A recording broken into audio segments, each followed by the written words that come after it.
welcome back to the Dits on Wrestling podcast, part of Project Dits. It's been a long ass time since we've done anything. In fact, in the grand scheme of things, it hasn't been that long, but it feels like it's been very long. It's been about 4 weeks since we last did a podcast, Anthony. Yeah, but it feels, much to your point, like an eternity. It's been a long time. It would, because when you take something so magical away from people, people get upset. The world crumbles.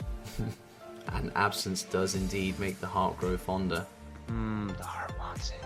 You know, about 3 people have reached out to me saying, dude, we missed the episodes. When are they coming back? What the hell is your problem? Where have you been? Why are you trying to better your real life? I've been working at life. Sorry about that. I need more worst pay-per-view ever. I need more Nia Jax storylines. I need more Tamina, greatest champion of all time storylines. I will say I'm enjoying the Roman Reigns storyline, but I'm a bit upset that they're basically, I don't want to say that, like, you know, I predicted it or that I was the jump off point, but ironically, some of the things that Roman Reigns has been saying and or displaying are very similar to the type of character and gimmick that I gave Roman Reigns when we booked our Raw versus SmackDown universe over the summer. So I'm just saying. Oh, yeah. Just throwing that out there a little bit. He'll say some things and do some things, and I'll be like, I fucking said that. It's my story. Credit me. Credit me. I'm going to start tweeting at WWE and Paul Heyman. I'm sure they'll fucking care. They will take note. Dear Vincent McMahon, you don't know me, but I did this thing. Please check out our podcast. Cody Rhodes loves it. I've attached the link. Yeah, please click this Linktree link. You know what's funny is even if it got to him, like just putting the Linktree in there, I could picture him being like, Hunter, like he said something about a tree, and there's just like this blue clicky thing. How do I get it? What do I do? Where's Patterson? Where's Jerry Springer? Wow. Springer. Where's Jerry? Where's Jerry? Is this Jerry's doing? That's actually you know me, I can find segues out of thin air. That is actually a very low-key segue into what we're going to be discussing today. Talking about that little snippet there, because we did actually happen to discuss Jerry Springer on a certain Whammy Awards episode last year, which is where our obsession for Jerry Springer was born. And coming up in the next 2 or 3 weeks, we do have our 2020 edition of the Whammy Awards. We do. It's a big time for us. It's an important momentous occasion, and for the pigeons that carry our awards to the winners. Yeah, I've ironed my birthday suit, ready to go. Yep. We're a low-budget production. You gotta do what you can do. It's important. I don't think last year's Whammies, I was just a guest, right? I wasn't officially on the DOWPOD yet, correct? That is correct. Everything with COVID and quarantine has like blended everything into like one like giant. I can't remember. A smorgasbord of death, dates and death and terrible, awful, terrible things. But yeah, last year's Whammies was awesome. I'm excited for this year's Whammies. It's been an eventful year. Whammy. I don't want to. I was gonna try and hold it for. I felt it. But let's save those for that episode, because there was a lot last year, and chances are there's gonna be there was so many. Whammy. Right, yeah. Let's hop off that path. Jesus. Yeah, so we've got the Whammy Awards coming. We've got the Whammy Awards coming up, if you hadn't guessed. Whammy. And that's really. I mean, we got a draft that we're trying to plan for next week. Guest to be confirmed. Draft that's always a good time. But draft that is one of our. I'd say it's our signature show. Yeah, it might be the flagship show. Yeah. Maybe. Yeah. It was the first. I I mean, it was the first, and it was also the first concept and first episode that brought us together. That was the first time I was ever on the DOWPOD. Yes. My team kicked the shit out of your team. It did. I was expecting a different response. I was expecting some sort of retort, not just, yep. I'll bow down. Fair enough. I'll accept it. I'll accept it. But yes, we do like draft that here and that. Yeah, I'd say it is the flagship. So we're trying to square that away for next year, kind of end that, well, not end the series, but end draft that in 2020 on a high. And then we're going to be taking I know we've just come off a 3-week break, or a 4-week break, however long it's been.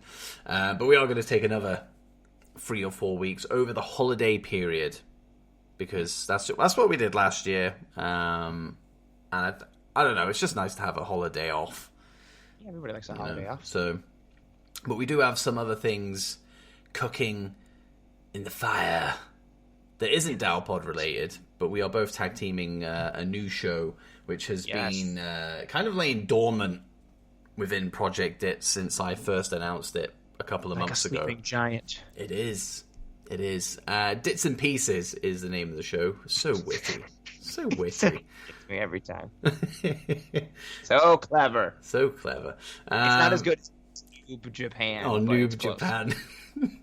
Noob Japan is fantastic. That's such a good pun. It's so good. And I say that's not in sarcasm. That's not anything. I genuinely think that Noob Japan is hilarious. It makes me smile every time I think about it and say it. So underappreciated. It's super underappreciated, as are we. So are we. Appreciate but what is fun, actually, because if you haven't gathered, by the way, people who are listening to this, there is no real meat to today's. This is just a catch-up and kind of letting you know what is going on, because I would have gone full bore into this and gone, right, this is, like, we're going to talk about Roman Reigns, blah, blah, even though we only just did that a couple of episodes ago, but that's by the by. We're going to talk about a certain subject, and we're going to talk about it for an hour. Nah. I want to ease my way back in. I want to dip my little toe into the pool of podcasting and go waters. From there. Test the waters. That's what you got to do. To the point where I've lost my trail of thought. You're not just gonna come off. You're not just gonna come out like off the bench after just coming back to training and play a full. I'll put it in soccer terms. You're not gonna come out and just play a full 90 minutes. Exactly. I mean, you get subbed on in about the 55th or the 60th minute. Get your legs under you before you come back into the starting lineup.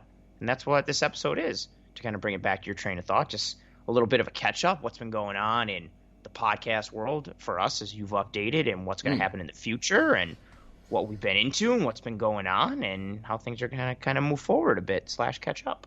Yeah, even though we spent a good 40 minutes catching up before this chat, but yeah, we're going to catch up. We're going to catch up some more. We did. It's always part of the course. Yeah, we're only going to be half an hour. The WWE stole my idea. Yeah, fuckers. That's the theme of this episode. that's the title. I alone am the only person in the wrestling world who thought that Roman Reigns should turn heel. You had the balls, mate. You had the balls. Yep, I had the balls. The cojones. The cojones to fake book Roman Reigns in a fantasy-style booking series in a way that would turn him heel. Only I had that idea. You wouldn't find that idea anywhere in your circle of friends, the circle of the world, of the internet wrestling community at large. No one had it, except for me, only me, and these mainstream corporate bloodsuckers stole my idea. That's what we're going to talk about. And we're going to use that tale of vengeance. Rightful vengeance. Going into 2021. So we are kind of working on where to take this show. Obviously, having a bit of time off, you do have some time to reflect. And I love what we do. And the numbers don't lie. People do listen, and we do get returning listens every single week. In fact, we have growth every single week, so we are doing the right things. But obviously, some track better than others. Because we were speaking before we started recording. I think since I think actually since you came on as an official co-host, we kind of dropped like, this is what happened this week. Yes, we've gone more thematic with different series. We've done the quizzes, we've done Draft That, we've done the Worst Pay-Per-View Ever series, we've done several successful interviews that have been fantastic. We've done the fantasy booking.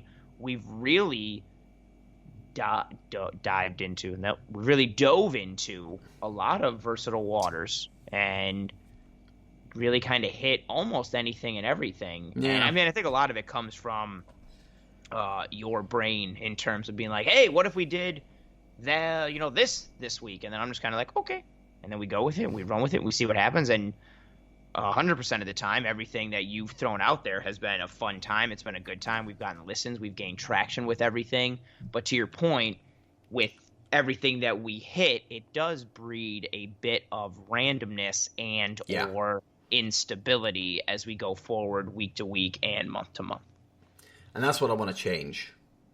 I don't want to change who we are and kind of our identity, because I think we've kind of established that now. We have our rapport, we have our chemistry, we have our show, we have our listeners. We just want a little bit more structure. So whether that means, the first week is such and such a show, the next week is blah blah blah. We don't know yet, but we'll figure it out, because we do have another break obviously coming up. So we have enough time to reflect on the previous reflection periods. We need our reflections need reflection. But yeah, nothing drastic is going to happen to the show, and more importantly, we're not going anywhere. No, we're here forever. Never. Even if you don't want us to be. The DOWPOD, then, now. We're still here. Then, now, forever. They stole my idea. They took my job. They took my job. And they had the balls to hit me with a copyright claim as well a couple of weeks ago. On the old YouTube. I can't even remember why. Oh yeah, I used the signature thing for. Wait, what? Really? Yeah. WWE hit you with a copyright claim? Yeah, it was for the for using the dun, dun, dun, dun, dun, dun, dun, dun, dun, dun, really? the opening little intro signature thing. Of all the things to get bagged on, but also that's how much we've grown. The corporate giants have taken a notice. Yeah. I actually got because I started doing like these quickfire reviews for all of 2 weeks, and I actually got a copyright claim for using a picture of Keith Lee, which I took myself. Obviously, it's of their property, but I took that picture. Wow! And yeah, it wasn't just like here's a copyright claim. Like there's no monetization on this video. Not that I have that anyway on YouTube, but. There wasn't any of that. It was just like, there is no audio on your video anymore, and it is no longer available in all of these countries. So I was like, brilliant, thank you. Wow, Appreciate WWE keeping the little guy down. Unbelievable. Huh. Unbelievable. And there's people that do 10 times fucking worse. I know, right? And that just they actually upload full matches from the network shamelessly, and I just put up a picture of Keith Lee. And the nice folk in Pakistan cannot listen to that or watch that video. You just and all I did was say Keith Lee.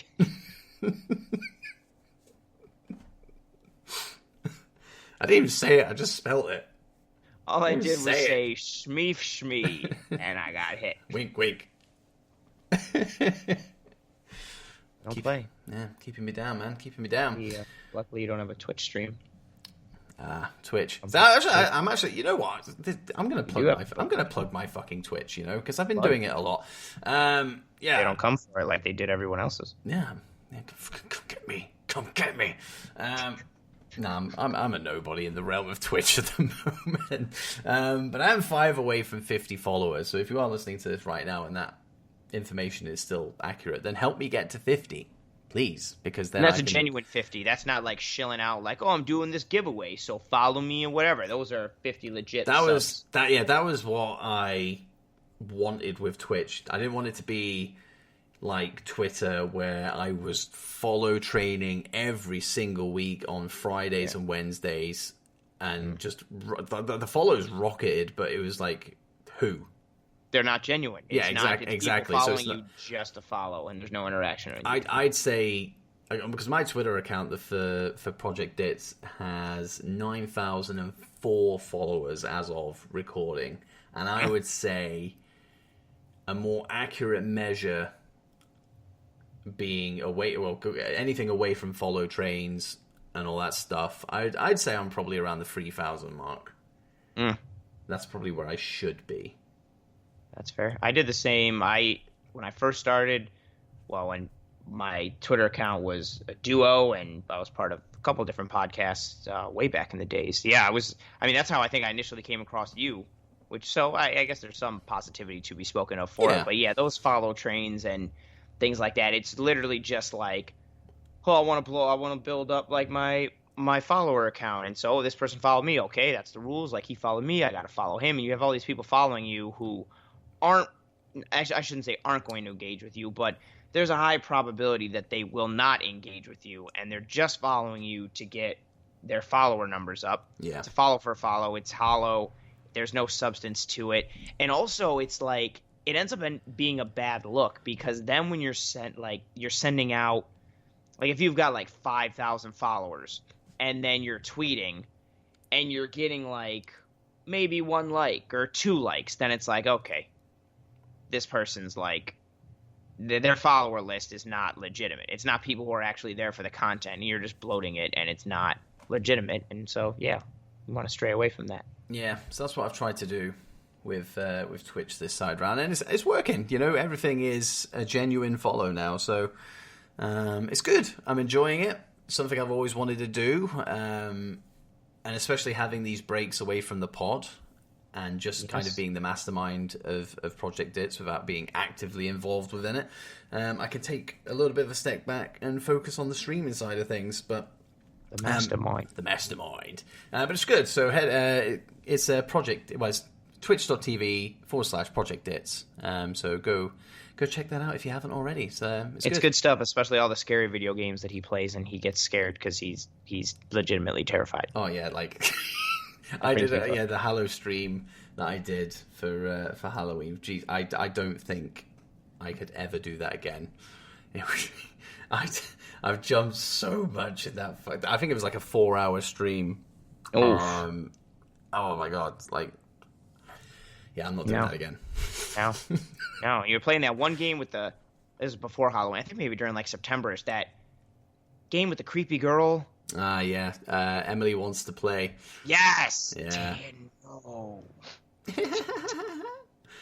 No. I think the first video I saw of you doing it was I think you put a clip up of it on Twitter, and I think you were in like a kitchen or a bedroom or something, and yep, you heard that little giggle, and then I think you like opened up a drawer or did something, and there was like a note or something you interacted with, and then when you turned back around, she was there. Yeah, that's the one. I yelled. That's the one. That was not fun. Yeah, I don't know why I do that to myself.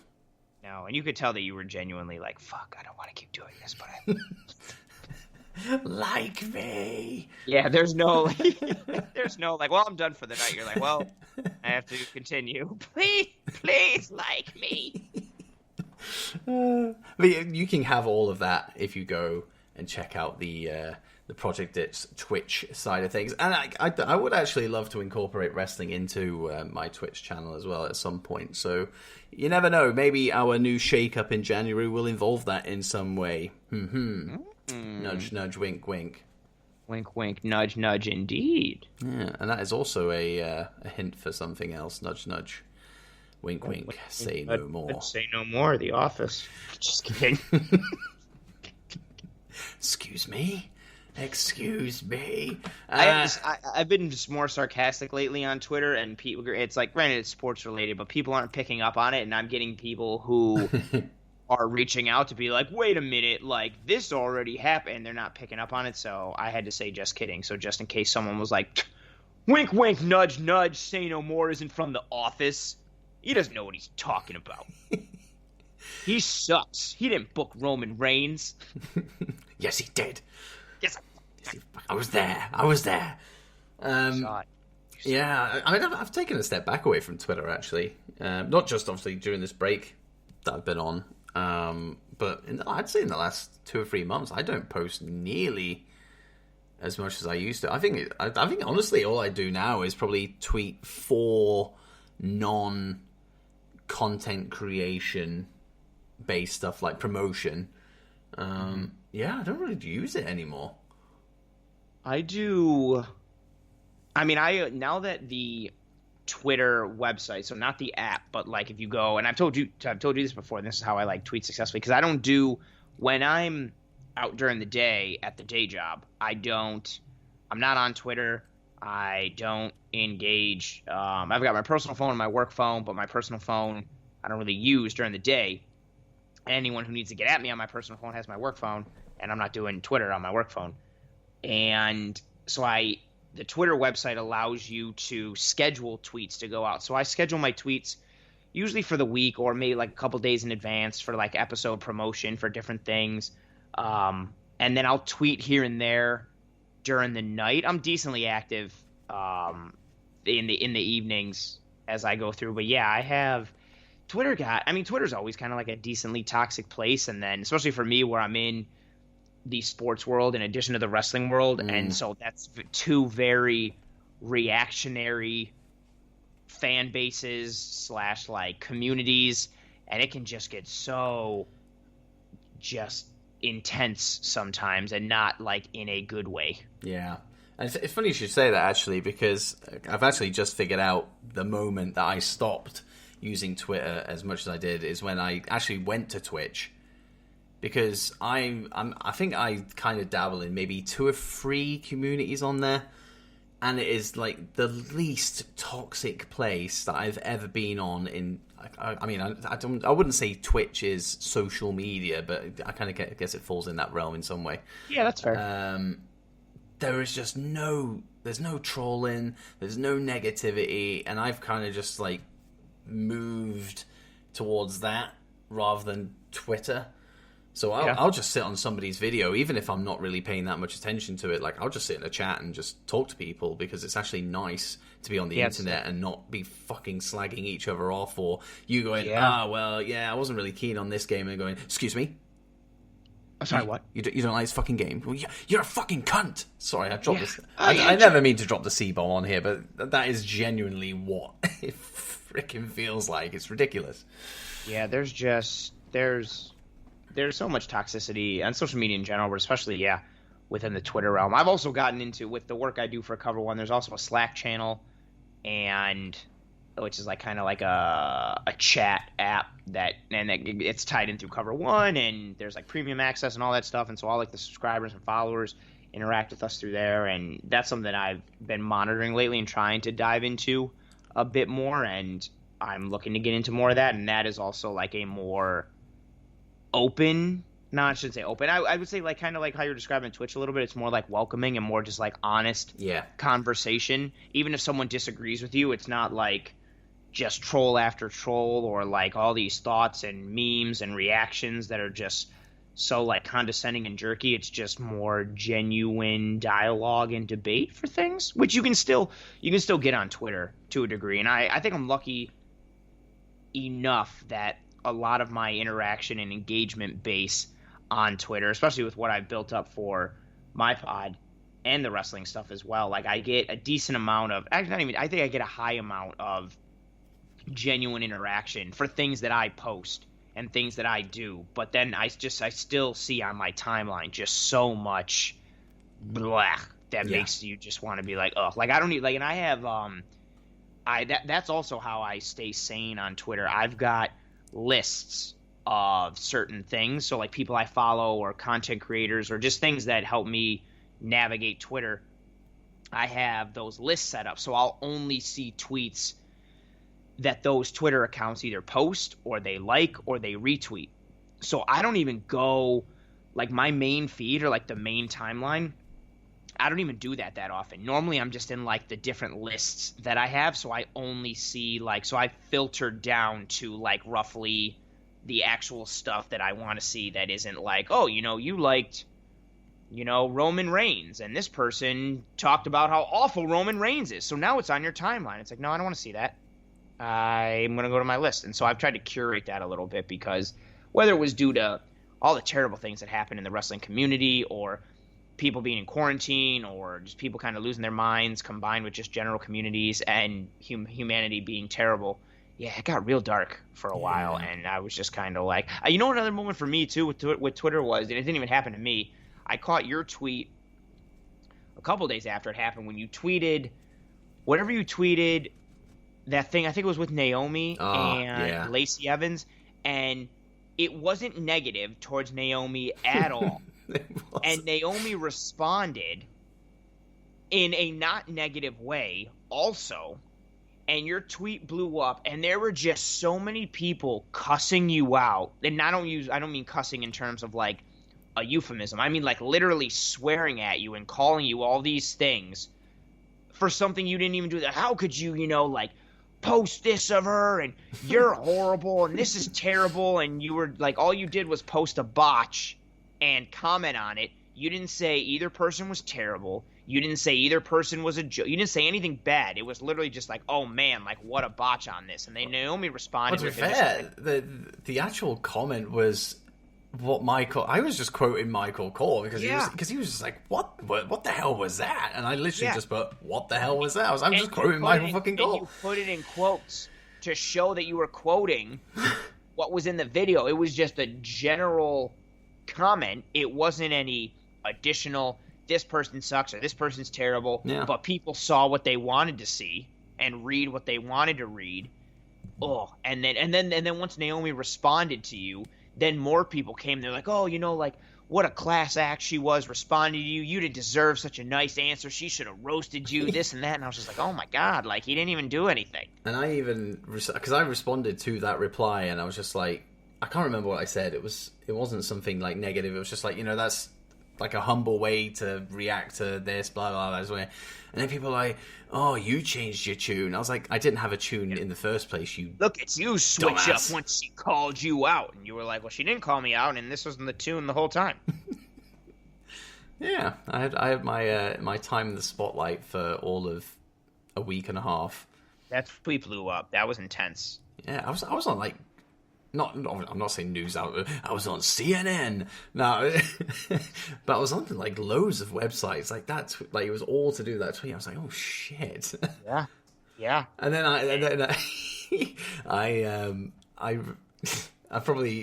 actually did it in parts. Actually, just piss people off. But I put like when a tweet blows up and you go, well, because this is blowing up, you can go check out my YouTube or whatever. Yep. I put a tweet like that. I was like, well, considering this is blowing up, check out my Twitter. And I was like, how dare you ride off the success of it? I was like, fucking hell. How dare you try to promote yourself off of a tweet that's getting all this visibility and engagement? How dare you? Who do you think you are trying to promote what you put hard work and effort and time into? What kind of monster are you? I did enjoy that actually. Like I wasn't going down without a fight. I was fucking arguing with everyone. Yeah, you were that. That was really. I kept seeing just like comment and response to everyone of like, oh, this and that and this, and I was just like, oh my God, he's going like at everybody. And I mean that. To be fair, like, which is not me. No, you and I'm usually the same way too. Like if someone really goes that hard, I'm just like, no, I'm not. Like, listen, I'm not going to get into a back and forth with you on Twitter. Especially you can tell how certain people are based on like their comments or what they're going for, and you can kind of tell like, okay, like having a discussion with this person isn't going to lead anywhere, so screw it. But yeah, cheers to you. You were combating every single combatant left and right, and it was I still don't know. Well, because usually I'm not active on Sundays. And I think I saw it. I think that tweet happened on a Sunday. And I saw it on like a Monday or a Tuesday or something. And I was like, dude, I saw this tweet from like 2 days ago. And it's got like 12,000 comments. Like, what did you do? Just upset some stands, that's all. Just upset some stands. Yeah. just run-of-the-mill stuff. A little bit, just a regular day in the Dits world. Ditsosphere. Oh, you never know. That occasion could get a whammy award this year. Oof. Well, that should. I would imagine that wins a whammy.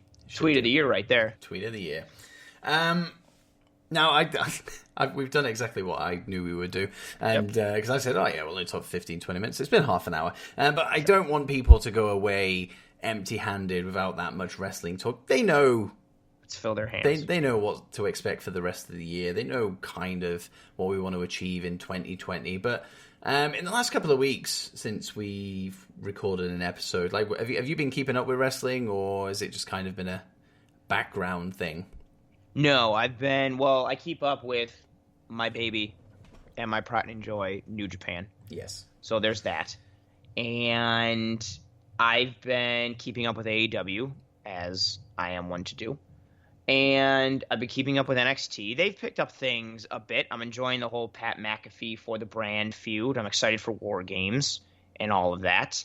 And I've been here and there with WWE, not really, but I am still continuing to enjoy the Roman Reigns storyline. I think that's fantastic. I'm enjoying that a lot, but other than that, I'm not digging the Murphy Mysterio angle. It's really the Roman Reigns thing that I think is pretty good, and other than that, I'm out on WWE still. But I mean, I am following. I know what's going on, but I'm not like watching with like, oh man, what's going to happen? Yeah. Although I did enjoy, and I want to watch it again, the Asuka and Sasha Banks match from Survivor Series was very, very, very, very, very good. I am enjoying what Sasha Banks and Bayley have done, especially Sasha as of late, especially just from the pure wrestling standpoint. That's been very good. Yeah. I've been to see. I've been doing stuff that is probably more important than watching wrestling. So I'm a couple of weeks behind. I think I'm 4 weeks behind NXT and 2 weeks of TV with WWE, because I watched Survivor Series because I had like a small window to be able to sit and actually watch that show in its entirety. In fact, actually, the only bit I didn't watch was Taker's farewell, because I was just like, you know what, I don't really need that. Yep, same here. Yeah, I wasn't really interested. Because I see that documentary as his riding off into the sun, and I really enjoyed that The Last Ride documentary on the network. So I was just like, I don't need to see him in front of a crowdless Thunderdome. Right. So I knocked that. That's shaved about 45 minutes off the show. So I was able to cram in the actual wrestling portion of Survivor Series in its entirety, and that was actually a really good show. There were some really good matches. New Day Street Profits was great. Sasha Banks, as you said, versus Asuka was good. I you know me, I like me some Drew McIntyre. And Roman Reigns is killing it at the moment. So seeing them two merge together was a nice little treat. So I enjoyed that. Yeah. It was a really good show. Like some of the elimination matches, I didn't really care much for, but I didn't like the Seth Rollins piece. Oh, that was just weird. I mean, I've been out of the loop with TV, so I didn't know if that fed into something bigger picture. But I was kind of like, I don't really know what's going on here. I know he's been pushing this all for the greater good stuff, but I was like, why? Why is he doing that? So I need to catch up.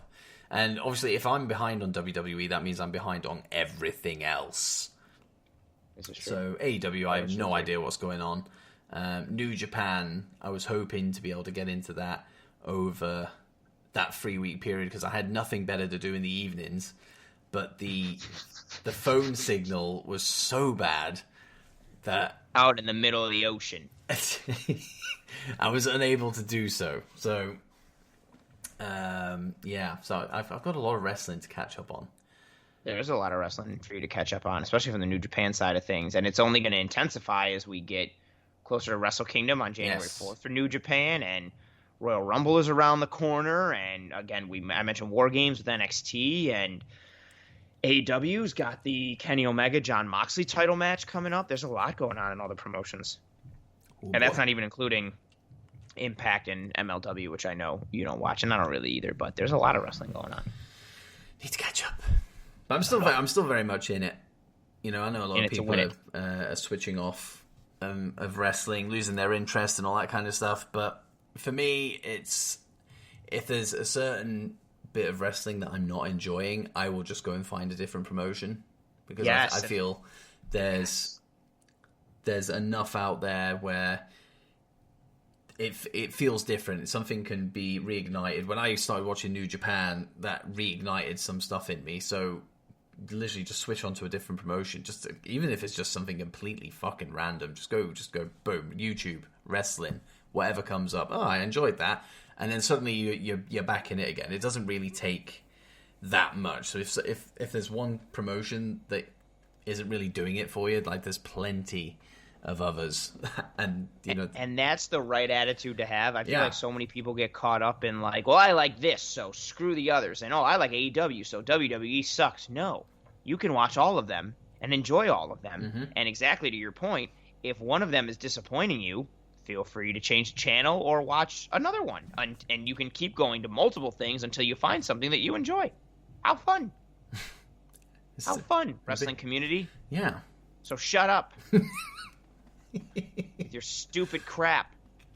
Shut up. Shut your stupid faces about how you only like WWE and so you want AEW to fail because they suck. Stop being a jerk face. Yeah, I don't like that.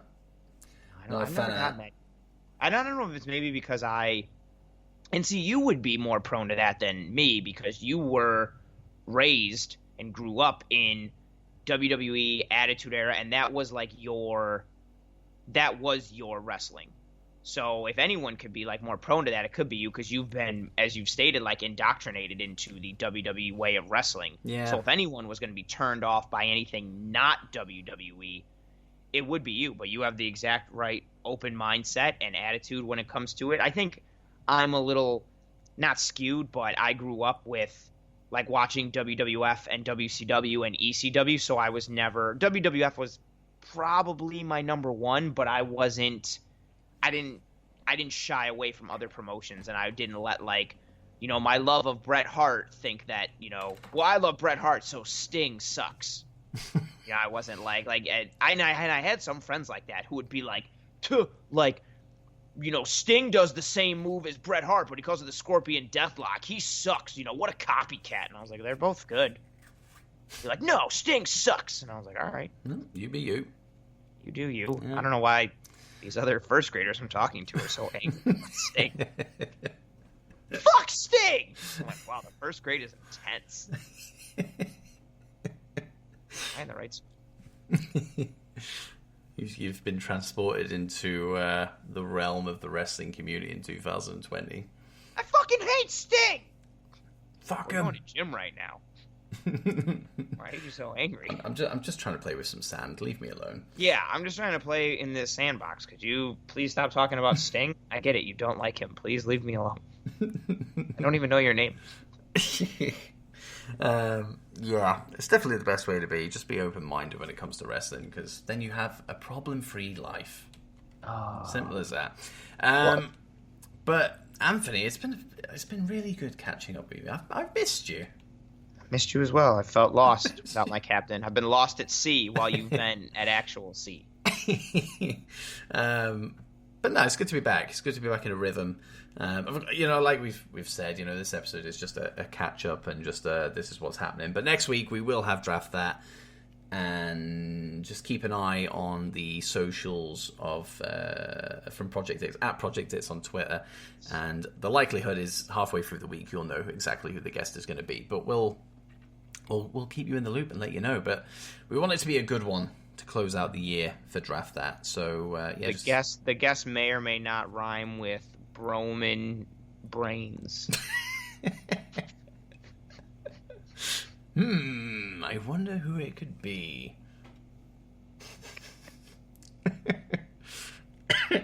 There's gonna be someone out there that is like, are they really gonna get Roman Reigns? Is Roman Reigns gonna be on the podcast? We could get the Melts. We could get the Melts. We should. He would. He's a big fan of the show. Yeah, he's a huge fan. Huge fan. Or just get his mom on. Yeah, I can get his mom. I can have my mom call his mom, because they go back. Either or. Yeah. Either or. Oh, that would actually be kind of cool if they were like, "Who's your guest?" We'd be like, "Dave Meltzer's mom." I'm sorry, what? I would be. No, you heard that right. You heard that right. People, I mean, I would tune into that. I'd actually be cool if we got to like interview her. I'd be like, so what kind of wrestling did he like growing up? Like, how did he get into wrestling? What did you guys do? Like, what kind of kid was he like? Yeah. What do you think of his profession? Let's make it Apologies if there's something out there that like his mom has passed or there's some kind of something. Massive apologies for that. I don't know if that's a thing or not. Yeah. But I don't want somebody to be like, oh, look at these guys fucking poking fun at that. I don't know anything about that. It's just a stupid tangent that we're on. Yeah. But that shows you where we are in the world at the moment, where you actually have to throw in that little disclaimer. Yeah. It's true. It's a sad state. Sadness. Now, as is always the case with pretty much every podcast out there, let's plug some stuff. And I'll let you do the honors. Well, thank you so much. Yeah. Anthony, co-host here on the DOWPOD. Hello. The more handsome of the two. I'm not even going to argue with that. Of course, makes sense. Why would you? This is the truth. Find me here on the DOWPOD every single friggin' week. Find me also in other things involving Project Dits, and you can find me on Twitter at pro__ant. That's pro 2_ ANT. In addition to being here on the DOWPOD every week, you can also find me co-hosting my own solo podcast titled Disguised Coverage. It is a Buffalo Bills podcast, part of the Cover One Sports Network. Feel free to rate and review and subscribe to Disguised Coverage and all the amazing content that Cover One creates. There's there's 2 other podcasts under the Cover One umbrella, and Disguised Coverage and all the Cover One pods are on YouTube, Spotify, Apple Podcasts, Facebook, Google Pods, anywhere and everywhere that you can find a podcast. And that's me in a nutshell. I'm out of rhythm with my plugs. It's been a while. It's been a while. It's been such a long time. So as I mentioned a couple of minutes ago, you can follow me on Twitter at Project Dits, and of course on Twitch as well, twitch.tv/Project Dits. You catch the podcast on Apple, Spotify, Stitcher, Google Pods, YouTube. Literally just type in Project Dits and you'll find us. So we're readily available. Yeah, and that's it really. I don't really have anything else to plug. There you go. But next Drafty week, days. we do have Draft That. We'll reveal the guest as the week goes on. And we do apologize that this isn't a, substantial episode, but it's just nice to catch up. And get you merged, get you synergized with us again. We've got some important episodes coming up. We do. Over the next couple of weeks. A lot of good projects, a lot of good pieces, pun. And then, as we take that end of the year hiatus into the new year, leading into, as you mentioned, a different structured DOWPOD and a different direction that we've gone in. Same great content, same great overall theme, but a little bit of a different direction as we head into the new year of 2021. Hell yes.